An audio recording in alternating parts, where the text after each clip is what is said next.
Boxing Day in Melbourne and all the crowds, possibly 100,000 people flocking to the MCG to see if England can produce something slightly better. This new England team. Slightly English weather as well, so it might just help us. We'll see.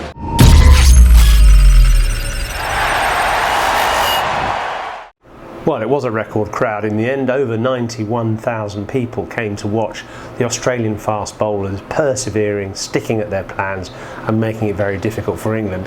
One man came out of it pretty well, Kevin Pietersen, who's had a lot of criticism, of course, of his ways of getting out in this series. But today, actually, he was very resourceful. He applied himself. He only scored 3 fours in his first 50 runs.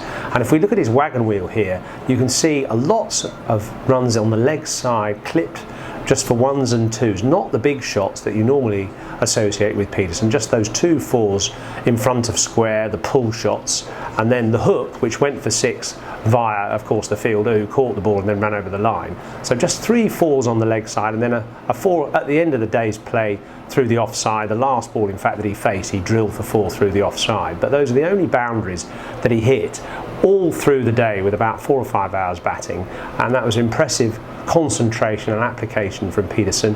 Also, actually, you have to commend the Australian bowlers for the way they bowled. Look at Peter Siddle's accuracy here, plugging away against Pietersen. You can see all those balls around about the off stump and just outside, nothing on his pads at all, lots of dot balls. They just have this real patience and this ability to work as a unit, the Australian bowlers, which has made the England batsmen's jobs so difficult in this series.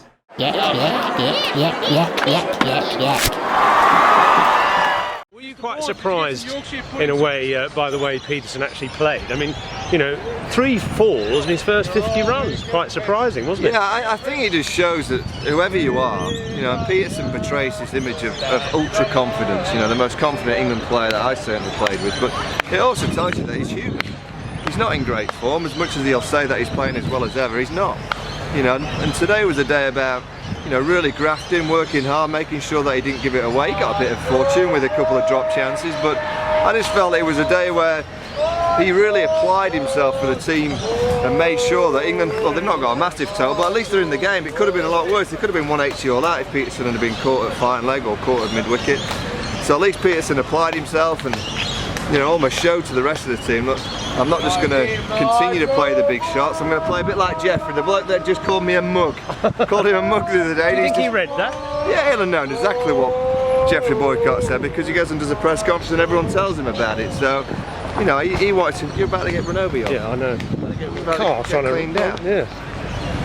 Yeah, so I think it's quite ironic that someone that calls him a mug 3 or 4 days ago, you know, and says that, and then Pietersen says, oh, I only play in one way.